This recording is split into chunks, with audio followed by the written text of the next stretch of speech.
Coba, ciuman suami sebelum pergi kerja, sedekah seorang suami kepada istrinya. Maka bapak-bapak mulai besok sedekahlah sebelum keluar rumah. Kalau nak lupa suami tak ibu, kalau nak lupa suami tak, kasih ingat, Pak, sedekah. Sini kau aku sudah kai kau. Tapi ibu juga harus cantik. Mau disedekahi baru banyak osing. Mau disedekahi bau kalepanya, kariwil rambutna, kuning gigina. Nah bila suami tak, jauh-jauh kau deh.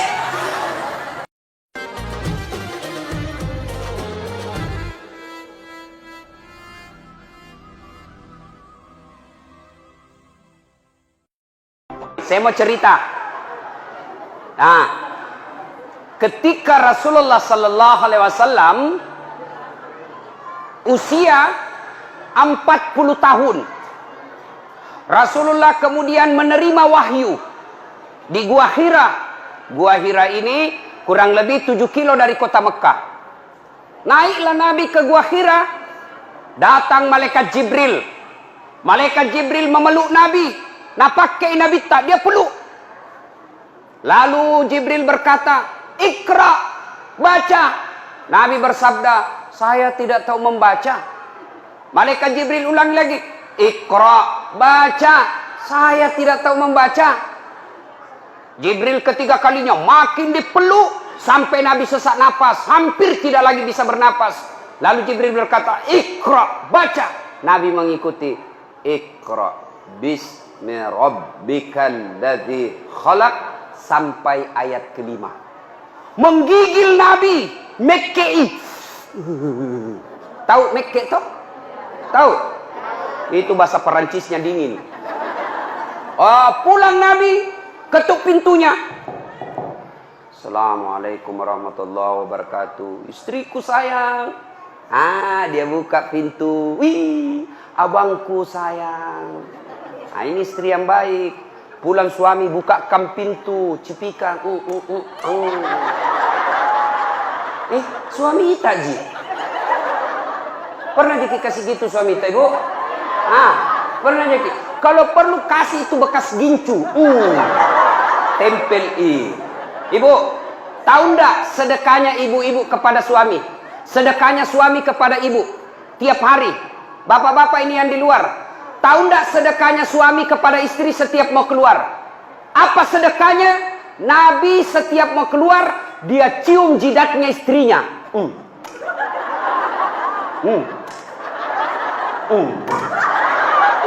Dicium.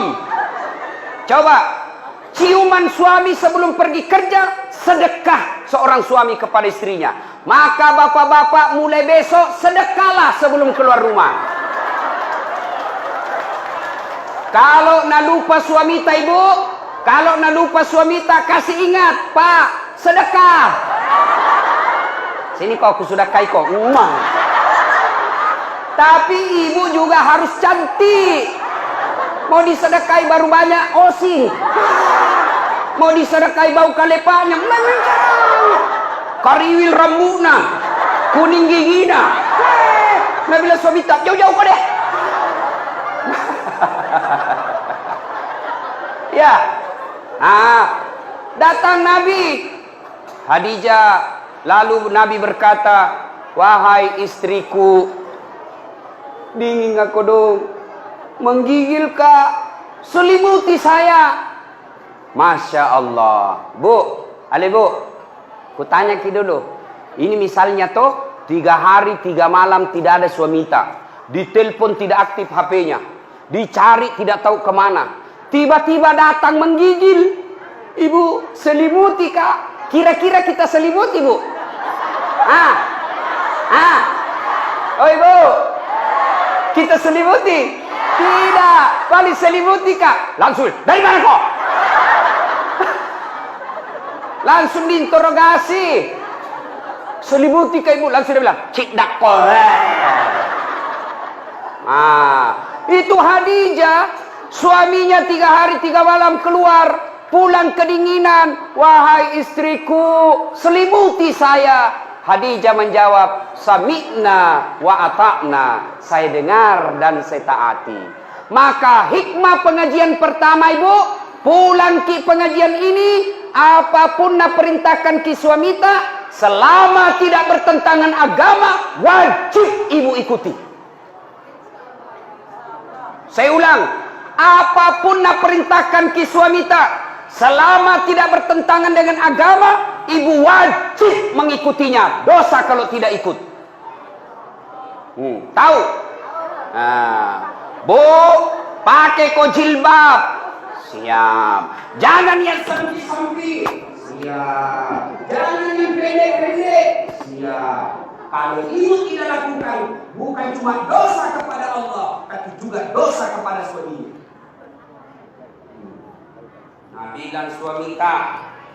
Nabi dan suamita, Ibu, jangan kau terlalu tebal gencummu, jangan kau cukur alismu, jangan terlalu banyak make upmu. Saya tidak suka, tapi Ibu tetap lakukan, maka Ibu sepanjang jalan laknat Allah buat Ibu. Ngerti? Nah, ini sekarang ibu-ibu banyak nalawan suaminya. Jelas? Kecuali, dengar, kecuali suamita na perintah ke yang bertentangan agama. Contoh, Bu, jangan saya mau kau pakai jilbab deh. Jelek kau kuliah kalau pakai jilbab kau. Sudah Mi, buka itu jilbabmu supaya kelihatan itu rambutmu yang berombak-ombak. Supaya kelihatan itu lehermu yang telu. Supaya kelihatan itu seksi badanmu. Maka suami seperti ini tidak wajib ditaati. Ya, Ibu, apa? Sudah Mila. Piko dulu belikan anu domeng. Mau kak berjudi, maka perintah seperti ini tidak wajib diikuti. Tapi selama perintah itu menaati perintah Allah, tidak bertentangan dengan perintah Allah dan Rasulnya, maka ibu berdosa ketika tidak mengikutinya. Contoh Nabi dan suamita, jangan pernah keluar rumah. Tidak boleh kau keluar rumah sebelum saya pulang dari kerja. Maka kalau ibu keluar, haram langkah-langkah kaki ibu. Masya Allah. Nah, ibu-ibu jangan pernah keluar rumah tanpa izin suami. Dengar cerita. Halo ibu. Oh ibu. Bu. Sudah-sudah mi perisa itu dosta. Itu mesen dos-dos kuenya. Nah lihat terus. Pacetong. Bu, ada orang sakaratil maut ibunya, malasa indokna, sakit ibunya, maka datanglah tetangganya memanggil anaknya. Bu, sakit imam mata, pergi ke besui. Apa kata ibu ini? Minta maaf kak, kasihan. Mau sekali kak pergi besui, tapi suamiku lagi keluar. Dia pesan saya, jangan tinggalkan rumah sebelum saya pulang. Tidak datang. Sakaratil maut ibunya. Datang lagi tetangganya. Ibu, datang ke mama tak kasihan. Sakaratil maut bi. Ini yang terakhir kalinya ibu lihat. Apa kata anaknya? Maafkan saya, kasihan, belum datang suamiku. Saya mau sekali ke sana tapi suamiku belum pulang. Saya dilarang keluar oleh suamiku. Meninggal ibunya, datang lagi tetangganya. Ibu, meninggal mima mata, kasihan. Pergi lihat yang terakhir kalinya. Tolong pergi lihat sebelum dimakamkan. Apa kata ini istri? Maafkan saya mau sekali ke sana tapi suamiku belum pulang dari medan perang dan saya dilarang keluar sebelum dia pulang. Dimakamkan. Selesai dimakamkan, tidak datang, mulai sakit, sakaratil maut, sampai dimakamkan, tidak datang. Marah ini tetangganya, dia pergi lapor kepada Nabi. Dia pergi lapor sama Nabi. Ya Rasulullah, tetanggaku tega betul, mulai sakit, sakaratil maut, sampai dimakamkan ibunya. Saya datang panggil, besuk ibunya, dia tidak datang ya Rasul. Nabi lalu berkata, baik, kenapa bisa itu anak begitu? Kenapa bisa dia tidak datang? Lalu ini berkata, dia tidak datang karena dilarang suaminya keluar. Katanya suaminya pergi medan perang. Lalu dipesan sama suaminya, jangan pernah keluar rumah sebelum saya pulang. Maka itu ibu tidak datang. Apakah Nabi marah? Apakah Nabi marah? Tidak. Nabi lalu bersabda, diampuni seluruh dosa ibu yang meninggal karena punya anak yang taat sama perintah suaminya. Masih ada ibu-ibu begini sekarang? Woi. Masih ada? Kasihan. Baru 10 menit pergi suaminya, na telepon temannya, datang mago. Cepat kok, tidak ada nih suamiku. Maka ibu-ibu saya heran. Di mana-mana masjid ramai majelis taklim. Di mana-mana ramai majelis-majelis taklim. Bahkan setiap masjid ada majelis taklimnya. Tapi anehnya, kenapa ibu-ibu sekarang banyak yang tidak tahu taat sama suaminya? Demi Allah ibu, demi Allah. Biar ibu salat tiap hari, bahkan sampai hitam jidatnya. Puasa Senin Kamis, ngaji, tadarus, tahajud tiap malam. Tapi tidak taat sama suaminya, mendurhakai suaminya, dia kurang ngajar sama suaminya. Demi Allah, jangankan masuk surga, baunya surga diharamkan bagi ibu seperti ini. Kenapa bisa Ustaz? Kenapa bisa begitu? Tahu, ibu harus tahu. Kenapa? Karena kami suami yang tanggung ibu nanti di akhirat. Ketika ibu melanggar, ketika ibu bikin dosa, kami suami yang tanggung dosanya ibu sebagai kepala rumah tangga. Beda ibu-ibu.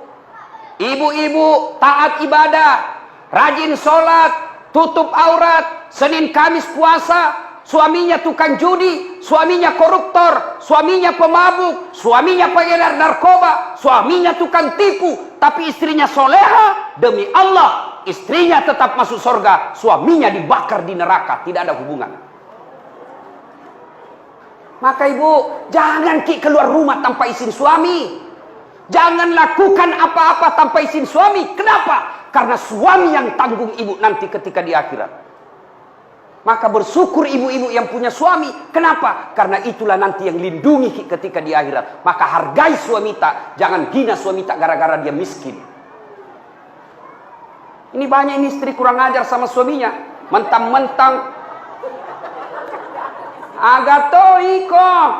Ku taunya kok. Nulamar ka dulu seperangka ala sholat. Ndak nu belikan nga rumah. Rumah lagi bapakku ini nu tampati. Kamu juga saja selalu belikan ko baju. Pensiun mako. Ndak ada gajinu.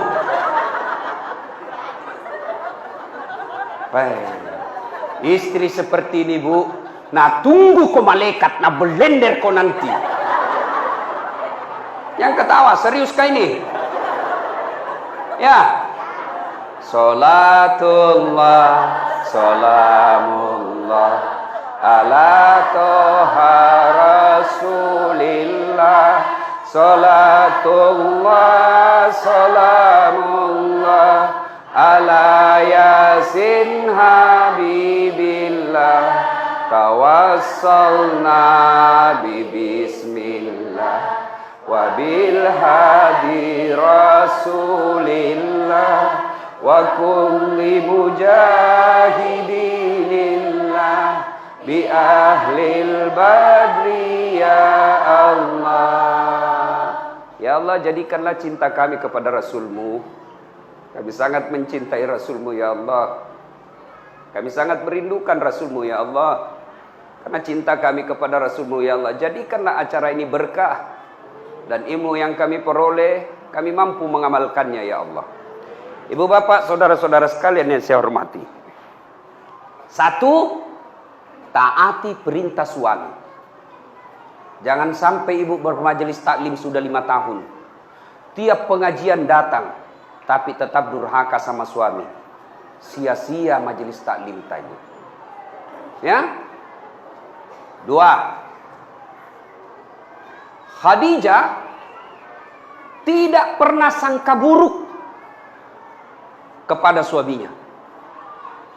Tahu sangka buruk? Tahu sangka buruk? Curiga. Curiga yang berlebihan. Khadijah, dia laksanakan apa perintahnya, lakukan. Dan tidak pernah sangka buruk. Yang kedua pengajian kita pertama tadi, perintah suami, laksanakan. Yang kedua, jangan pernah sangka buruk. Berprasangka jelek sama suami. Nah, telepon suaminya ndak nak jawab. Mana lagi ini, kasihan. Ih, kenapa ini 3 kali ku telepon ndak nak jawab-jawab. Dari pagi sampai sore ku telepon ndak nak jawab-jawab. Nih, mana lagi ini, pasti ketemu lagi tuh tamang mana. Ini sangka buruk. Sangka baik, kenapa dia tidak terima teleponnya? Oh ternyata tertinggal HP-nya di pos ronda. Kan dia tukang ojek. Di telepon, tiba-tiba ada teman tak telepon ki. Kuliah suamimu bonceng cewek. Wah, mesrana lagi. Bola balik bonceng cewek. Sangka baik. Bagaimana dia tidak bonceng cewek? Kerjanya tukang ojek. Sangka baik. Ibu-ibu, jangkit sangka buruk. Telepon suami tidak ada jawab. Oh, mungkin lagi buang air besar. Masa mau terima telepon? Sedikit lagi. Kan tidak bagus. Sangka baik. Nah, masyarakat telepon Bu Camat tidak dijawab. Sangka baik. Oh, barangkali Bu Camat lagi menghadap sama Pak Wakil. Nggak enak kan terima telepon. Iya Bu, ada Pak Wakil di depan. Kalau saya boleh, tuntut dulu HP-mu itu. Kau nggak hargai saya. Di telepon Pak Wakil tidak dijawab. Sangka baik. Oh, mungkin lagi rapat dengan anggota DPR. Jangan langsung bilang, dede sekalian sudah dipilih, nah lupa maki. Sangka baik. Ada lagi Ibu Ani datang ke sini. Sangka baik. Itu Jina datang itu karena mau dipilih. Sangka baik. Sangka baik, jangan pernah sangka buruk. Jelas. Tidak ada itu baiknya sangka buruk. Contoh. Ada ibu-ibu 7 tahun menikah tidak ada anaknya. 7 tahun. Tiba-tiba di tahun ke-8 dia pergi periksa ahli kandungan. Cek. Nah bilang dokter, Bu, alhamdulillah ibu sudah terlambat 2 bulan. Langsung dia bilang, alhamdulillah. Nah telepon suaminya, Pak, alhamdulillah terlambat 2 bulan. Nah bilang suaminya, alhamdulillah. Jangan kau dulu cerita-cerita sayang nak, nanti tidak jadi, malu ki lagi tuh. Baiklah, rahasia bersama, tidak ada cerita. Beberapa hari kemudian datang petugas PLN. Assalamualaikum. Waalaikumsalam. Kata ibu, siapa ya? PLN ibu. Kenapa ki Pak? Ibu terlambat 2 bulan. Kenapa bisa nak tahu ini? Dari mana nak tahu ini? Langsung dia sangka buruk sama suaminya. Pasti ini lagi lah bolong ini. Pasti. Karena kebetulan suaminya hitam. Lah bolos sih. Datanglah kasihan suaminya capek bekerja. Di kantor dimarahi sama bosnya. Di jalan kempes ban mobilnya. Baru buka pintu langsung. Memang tong kau lah bolong. Pembohong. Bilang jangan kau ngomong. Kenapa kau ngomong? Apalagi masuk itu comok. Karena istrinya comok. Terjengkel Tommy orang capek. Langsung kini bilangi bolong. Nah balas nih maga ke comok. Baru orang datang capek-capek mengamuk-ngamuk. Kenapa di itu PLN bisa tahu saya terlambat 2 bulan? Pasti kau yang cerita. Nah kita aja berdua. Kenapa bisa nak tahu PLN? Bukan saya kasih tahu. Marah ini suaminya di kantor PLN. Hei, kenapa kau bisa tahu istriku terlambat 2 bulan? Nah bilang ini ada catatannya Pak.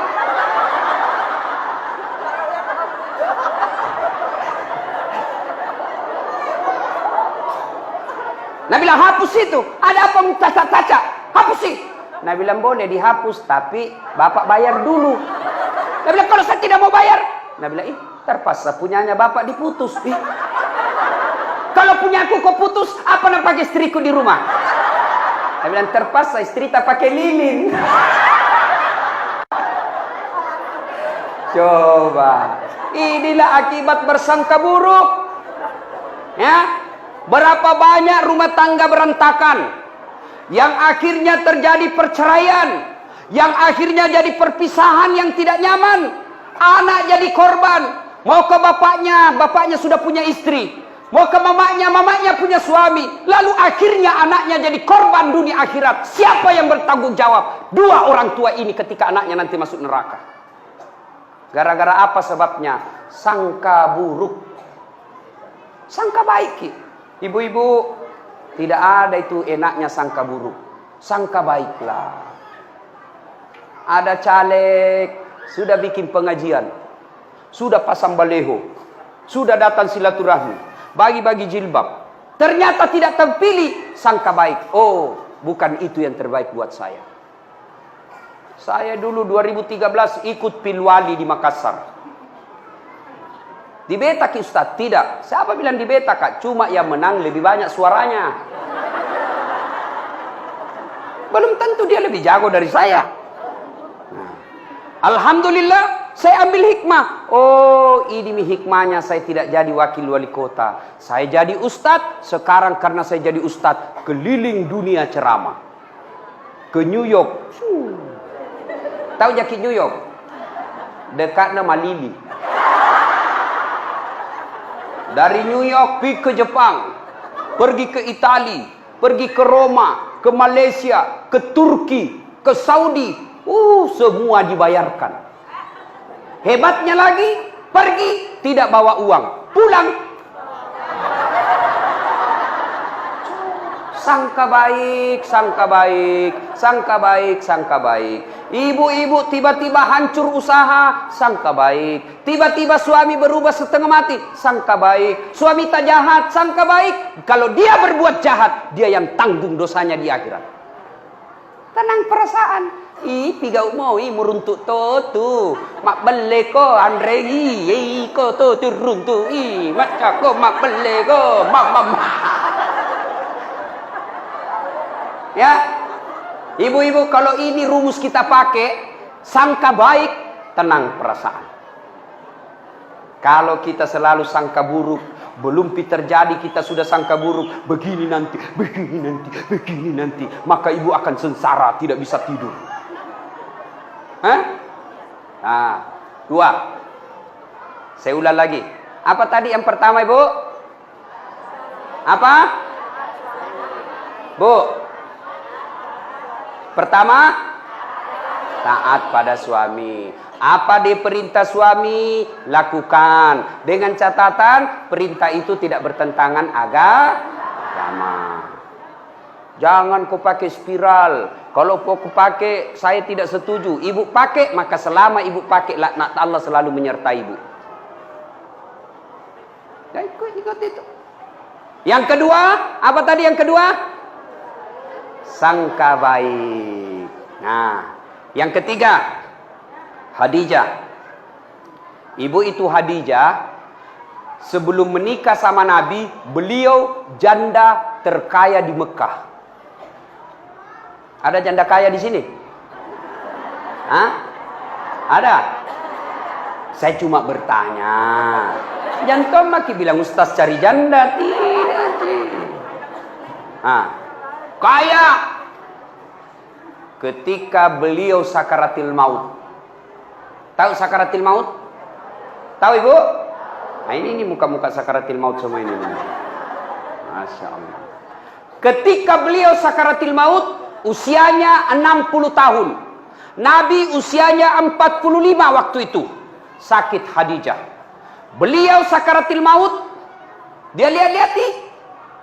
Bajunya sudah 8 kali tambal. Tahu tambal? Tahu tambal Ibu? Sulam. Robek, sulam. Saya ingat sekali waktu itu kecil. Kalau mamaku suruh kasih masuk jarum. Tahu kan buta-buta mikasnya. Dase. Saya itu. Di Makassar itu namaku Dasat. Kalau di kampung, lah dase. Lah dase. Sudahlah itu. Naik nasalai. Ditamballah itu baju. Ambil kain, kalau robek ditambal. Ibu, berapa kali ditambal bajunya Khadijah yang dipakai sakaratul maut? Berapa kali dia tambal? Ibu tahu? 8 kali tambal. Padahal sebelum Khadijah menikah dengan Nabi, seluruh barang-barang mewah yang ada di Mekah miliknya Khadijah. Coba, bangsawan, kaya, disegani, tapi ketika sakaratil maut, baju yang dia pakai, baju lusuh, kot kumal, 8 kali tambal. Dan ibu tahu, yang ke-8 kali tambalnya 1 sampai 7 menambalnya pakai kain. Tapi pada tambalan yang ke-8 bukan pakai kain, tapi pelepah daun kurma. Kenapa? Habis kainnya Nabi. Masya Allah. Sakaratil maut nih Khadijah. Dia panggil anaknya. Fatimah, ta'al. Anakku, sini kau dulu nak. Iya mui. Tolong saya kau mintakan ngak serbannya bapakmu. Ada itu serbannya bapakmu, selalu dia pakai terima wahyu. Selalu dia pakai terima ayat-ayat Quran. Tolong mintakan saya sama bapakmu, kasihan. Saya mau pakai kain ini, kain serbannya bapakmu sebagai kain kafan. Mudah-mudahan kain kafanku menghilangkan saya dari azab kubur. Saya takut akan siksa kubur. Mudah-mudahan serbannya bapakmu yang selalu dipakai terima wahyu bisa merengankan beban azab kubur. Dengar ibu. Halo ibu. Nabi bilang Fatimah, ibu, jangan saya minta. Kita minta sama bapakku. Masya Allah. Nabi bilang anak-anak, magana iya. Ini bawa nendok milokam boku. Kenapa saya? Ibu aja yang minta sama suaminya. Dengar jawabannya Khadijah. Dengar jawaban Khadijah. Saya malu minta sama bapakmu. Masya Allah. Habis hartanya Khadijah untuk bantu dakwanya Nabi. Tapi minta serban. Malu sama suaminya. Malu. Kira-kira ada istri di sini malu minta sama suaminya? Woi, ada? Ada ini. Ada. Jangankan minta, ngacuri. Sudah dah simpan baik-baik suaminya, nak dapat semua. Ini banyak sekarang perempuan pintar cari duit. Sudah disembunyi, masih nak dapat. Ada lawannya kasihan honor. Pegawai honor. Gaji kan semua langsung ke istrinya. Tiba-tiba dikasih uang sama Pak Wakil Bupati. Ibu Nur Aini bilang, Ibu Anik bilang, ini dari Pak Wakil. Nah, pegawai honor kasihan. Wih gembira. Nah bilang ini rezekiku. Karena bukan gajiku, bukan uang istriku. Nah simpanlah ituannya, nah lipat-lipat. Baru nak kasih masuk kantong plastik. Baru naik kak benang. Tuh. Mau nak simpan di bawah tempat tidur. Nah dapat inilah comok. Akhirnya apa? Di bawah karpetnya tempat tidur nak simpan. Istrinya kasih bersih kamar, sapu. Ih, ada kompe-kompe. Diikat benang, nah buka. Ih, uang. Langsung berteriak sama suaminya, Pak, uang apa ini? Yang mana? Ini yang di bawah karpet. Nah bilang suaminya, uang sial. Maksudnya apa? Batin aku sembunyi, udah apa Ji? Bisa ini, bisa main ini. Pas sapak duit. Oh, nak parisa mana kantor lelakin. Bu, dia ketahui bu, saya serius ini. Bu, kalau ambil uang di dompet, kalau ambil uang di kantong, sampaikan kepada suami. Meskipun ibu sudah di kantong, mi kan tidak bisa mengambil kalau di kantong tak mi. Di dalam kantong pipir kasih tahu. Kenapa? Nanti kasihan dia kira ada uangnya di dompet, sampai di warung kopi, sampai di pompa bensin, sampai uang makan, nah perisa. Mati mi bro, malu maki ini. Lah commo sih, perbuatan nasi lah commo ibu.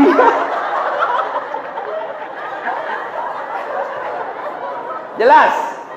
Itulah sebabnya ibu, tidak boleh ibu ambil tanpa izin suami. Kenapa? Karena itu pasti ada tujuannya.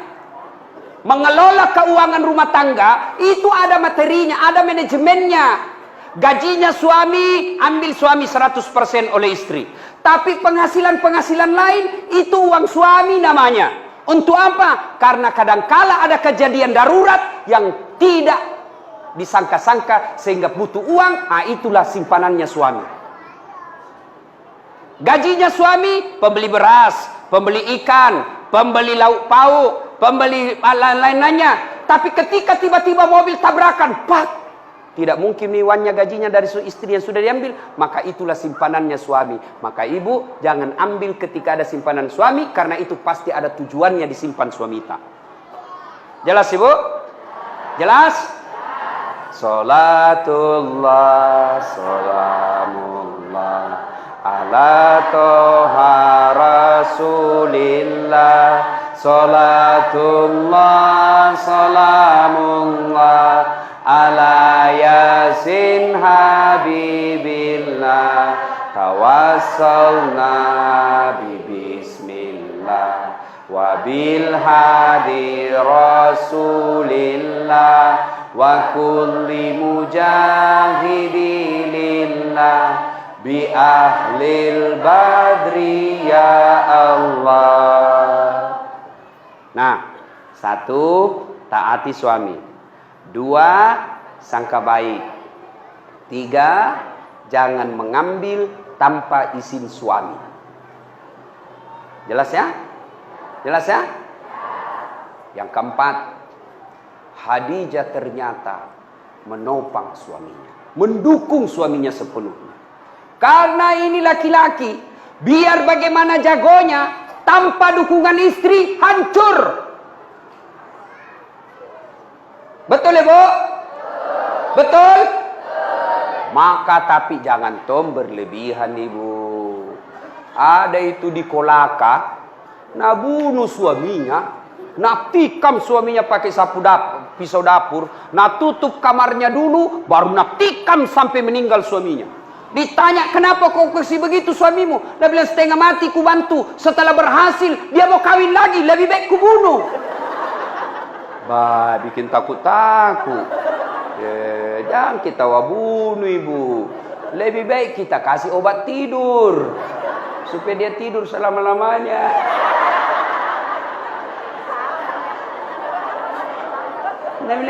Biar jelek suami ku, jangan kuambil ki. Biar pengangguran, jangan kuambil ki. Itu milikku dunia akhirat. Nah, Bu, Pak, halo Bapak.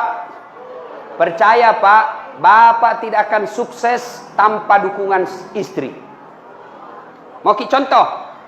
Mau contoh? Pak Wakil Bupati. Biar jago bagaimana kalau Ibu Ani tidak setuju, tidak jalan. Maksudnya apa? Mau pergi sosialisasi. Tiba-tiba Ibu Ani bilang, Pak, urus dulu anakmu. Apa? Tidak bisa begitu? Sama saya. Biar jago bagaimana kalau tidak dibantu istri, tidak mungkin. Kenapa? Saya mau bikin konsep untuk ceramah besok. Tiba-tiba, Ustaz, anakmu mangisi, ambeki. Tidak bisa makin lagi konsentrasi. Mau pergi dan bilang, anakmu, ganti popoknya. Maka kita laki-laki bisa sukses. Karena bilang apa? Pergi maki sayang.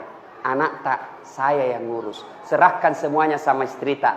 Kita pergi maki dakwah. Saya urus semuanya. Masya Allah. Itu istri yang baik. Jangan bikin takut-takut suami. Baru pergi 1 jam menelpon. Di mana kok? Di mana kok? Di kantor Jakon. Pulang kok. Jakon lisu kok. Kalau tidak mau kau pulang, jaga memang kau. Baik. Nah dengar semua temanku kasih kecil. Ada tongko dong itu istri nak kasih begitu suaminya. Ada begitu di sini? Tidak ada. Mata lolos. Nah bilang mi suaminya kau dong. Ada jauh di kantor ini ada. Dia bilang, foto dulu pale baru kirimi.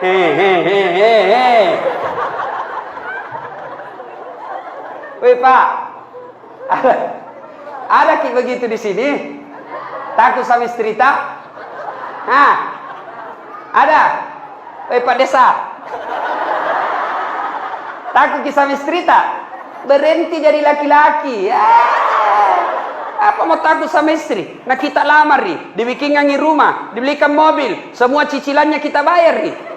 Baru mau kita takut sama dia? Bagaimana ceritanya? Marah Ustaz. Nah banting itu pintu, banting tongi pintumu. Nah pecahkangi piring Ustaz, pecahkangi 1 lusin. Piring bisa dibeli, tapi harga diri tidak boleh diinjak-injak. Allahu Akbar.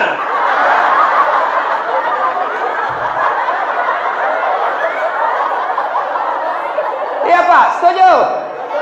Nah bila mak jallo aja Ustaz, mak jalloi. Nah pecahkan televisi, pecahkan televisi supaya berhenti menonton. Televisi bisa dibeli, tapi harga diri sebagai laki-laki jangan kau injak-injai. Baik.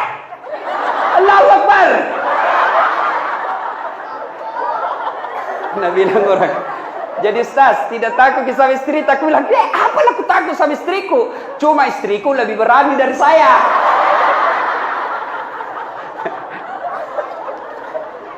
Jelas, Bu? Yang ke-5. Dengar. Hah? Datanglah. Nabi mintakan sama suami, sama bapakmu, kasihan malu kak minta. Didengar sama Nabi. Dengar sama Nabi. Nabi datangi Khadijah, menetes air matanya Nabi.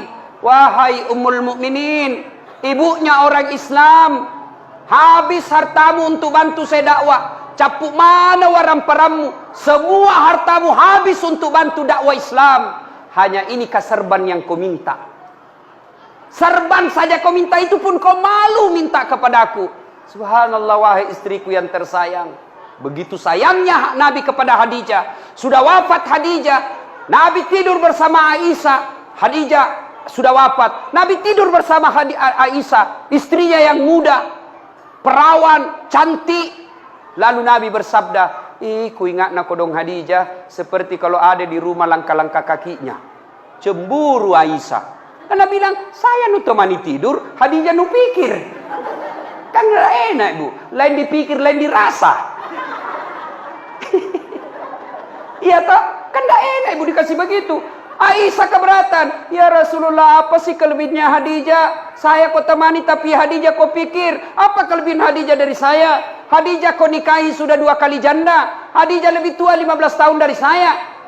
Dari kamu ya Rasul. Saya kau nikahi dalam keadaan perawan. Saya masih gadis, lebih muda lagi. Kenapa kau lebih-lebihkan Khadijah? Lalu Nabi bersabda, wahai Khumairah, yang kemerah-merahan pipinya, kau tidak bisa bandingkan dirimu dengan Khadijah. Tidak ada orang yang sangat mencintaiku kecuali Khadijah. Tidak ada orang yang berkorban hartanya, habis hartanya untuk dakwah, kecuali seperti Khadijah kepada saya. Lalu datanglah Nabi. Khadijah, ini serban yang kuminta. Iya ya Rasul, saya takut dengan azab neraka, asap kubur. Tiba-tiba muncul Jibril. Mulai misalnya cerita ibu-ibu, kotak-kotak na misalnya angka-angka. Nah, Khadijah berkata, saya takut ya Rasul. Nah, muncul Jibril. Muncul Jibril. Ibu itu kalau datang Jibril, seperti iklan ada di televisi. Wanitiro. Ya toh? Muncul Jibril. Lalu Jibril berkata, ya Muhammad, sampaikan kepada Khadijah, ada salam dari Allah untuk Khadijah. Masya Allah. Allah yang titip salam kepada Khadijah. Ibu-ibu, kalau tiba-tiba datang ajudannya Pak Wakil Bupati, bilang sama kita, Ibu, salamnya Pak Iwan. Pak Iwan siapa? Ya Wakil Bupati. Senang gitu langsung. Masa masih nengah kayak itu Bapak? Coba. Senang kan? Saya saja dapat ucapan selamat hari raya dari Wakil Presiden Republik Indonesia kepada yang terhormat Dasat Latif di Makassar. Istana Wakil Presiden Republik Indonesia dengan ini mengucapkan selamat hari raya Idul Fitri. Mohon maaf lahir dan batin. Taqabbalallahu minna wa minkum. Taqabbal ya karim. Tertanda Wakil Presiden Republik Indonesia Muhammad Yusuf Kalla. Itu kartu ucapannya Bu. Saya bawa pulang di kampungku. Baru ku kasih lihat semua sepupuku di kampung. Hei, capokmu. Sepupumu ini. Coba. Kita sudah bangga. Gimana kalau Allah yang titip salam? Ya Muhammad, ada salam dari Allah. Maselengi puange lori benemu Siti Khadijah. Masya Allah. Lalu Jibril lagi berkata, ya Muhammad, sampaikan kepada Khadijah, Allah sudah menyediakan istana dalam sorga buat Khadijah. Istana dalam sorga untuk Khadijah yang terbuat dari mutiara. Sorga ada lagi istananya. Masuk dalam sorga saja sudah luar biasa. Ini sudah dalam sorga dibuatkan istana khusus untuk Khadijah yang terbuat dari mutiara. Tidak terbuat dari emas, tidak terbuat dari jamrud, tidak terbuat dari berlian, terbuat dari mutiara. Kenapa mutiara? Karena Khadijah punya sifat seperti mutiara. Tahu sifat mutiara, Ibu? Tahu mutiara, Ibu? Tahu mutiara? Nah, itu mutiara hidup di dasar laut. Apa yang masuk dalam perutnya? Perut mutiara itu kan daging lembut. Apa yang masuk ke dalam perutnya? Kerikil-kerikil, pasir-pasir masuk ke dalam perutnya. Bayangkan kalau pasir ketemu kulit-kulit mutiara, lalu dia bungkus, dia tutup cangkangnya, dia olah itu pasir yang sakit, yang padis, yang mengerikan, tapi mutiara dia tutup rapat-rapat cangkangnya. Beberapa saat kemudian keluar yang pasir dan kerikil tadi menjadi mutiara, perhiasan yang semua orang menginginkannya. Apa artinya? Khadijah setiap ada masalahnya, setiap ada masalah rumah tangganya, masalah dalam hidupnya, tidak pernah dia ceritakan. Dia tutup rapat-rapat cangkangnya. Dia tidak pernah cerita ke orang lain, tapi dia cerita hanya kepada Allah Subhanahu wa taala. Maka pengajian kita yang kelima adalah, Bu, ada masalah, jangan cerita ke tetangga, jangan cerita ke keluarga, lebih baik cerita kepada Allah. Bagaimana caranya? Tunaikan sholat, tingkatkan kesabaran. Sayang seribu sayang, ibu-ibu sekarang ada masalahnya, pergi tetangga. Suamiku itu deh jeleknya, pelit, maseke, sudah kalau tidur ngorok, ini makin tua makin bau kali paknya. Enggak aku tahu itu suami. Masa suami tak kasih jelek-jelek begitu sama tetangga? Coba, itu suamiku pelit sekali, nak pegang uangnya, nak kasih sama sekali. Kalau datang tidak pernah tong senyum-senyum. Masa rahasia rumah tangga kita ceritakan? Maka istri seperti ini tidak akan mendapat kasih sayang dari Allah Subhanahu wa taala. Jangan heran kalau ibu selalu cerita kejelekan orang, ibu cerita kejelekan rumah tangga, dia umbar semua aib rumah tangga, maka hidupnya, hatinya tidak akan pernah dapat ketentraman. Kenapa? Karena Allah jauh menjauhkan dia dari rahmatnya. Kau suka cerita kejelekan-kejelekan rumah tanggamu, maka Allah tidak akan senang kepada kamu. Allah tidak senang kepadamu, maka jangan heran hidupmu tidak bisa tenang hatinya. Jelas? Maka kalau ada masalah, ibu ambil wudu, ambil sajadah, ambil kudung, ngadu kepada Allah dalam solat, namanya solat hajat. Minta maki kepada Allah. Ya Allah, saya tidak sangka suamiku begini. Saya tidak senang suamiku begini ya Allah. Tapi inilah jodohku ya Allah. Engkau yang menentukan jodohku. Saya tidak senang laki-laki seperti ini. Tapi Engkau berikan saya seperti ini. Maka berikan saya kesabaran ya Allah. Kuatkan hatiku. Tingkatkan kesabaranku ya Allah. Agar ini bisa kulalui secepatnya. Ini tidak. Ada masalahnya ambil Facebook. Update status. Tidak kusangka kau begitu. Andai ku tahu kau begitu, saya tidak terima lamaranmu. Pret.